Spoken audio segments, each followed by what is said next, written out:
Magpapalit tayo ngayon ng brake pad sa likod. Pati na rin yung harapan. Papalitan na rin natin. So dito muna tayo sa likod. Ito ay electronic parking brake.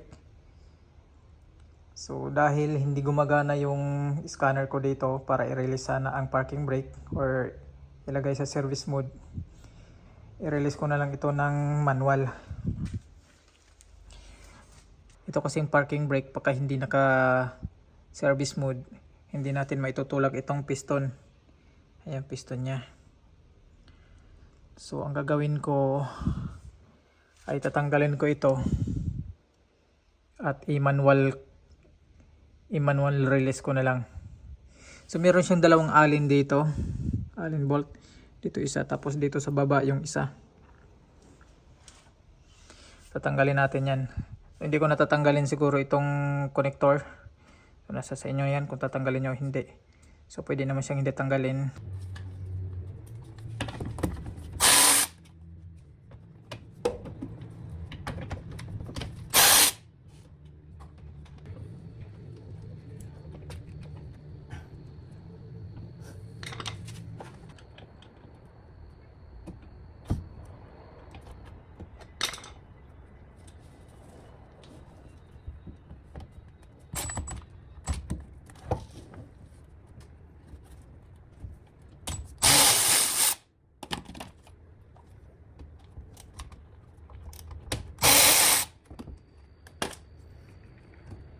Okay, so ito natanggal ko na. At ikutin lang natin to dito. Yan. Walang buto naman ikutin, kahit kamay lang natin. Ikot natin ng counterclockwise.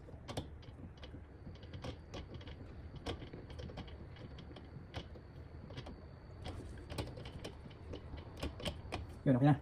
So pwede na natin itulak itong piston. Malambot na siya itulak.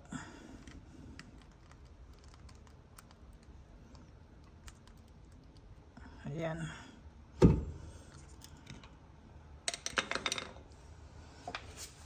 And then mamaya pagkakabit, salpak lang naman natin to. Linisin lang ng konti yung o-ring nya kasi meron siyang o-ring. Ingatan nyo lang yung o-ring na hindi mapunit. Okay, yan na. Tapos na natin. Ikabit ko na rin yung electronic parking brake.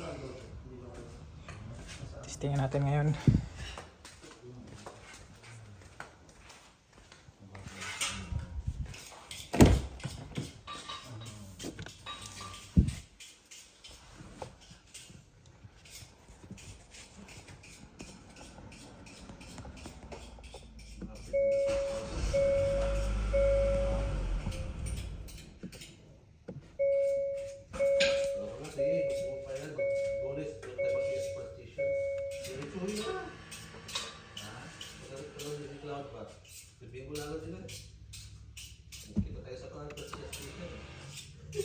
Ayan, goods pa rin, mag-aara pa rin yung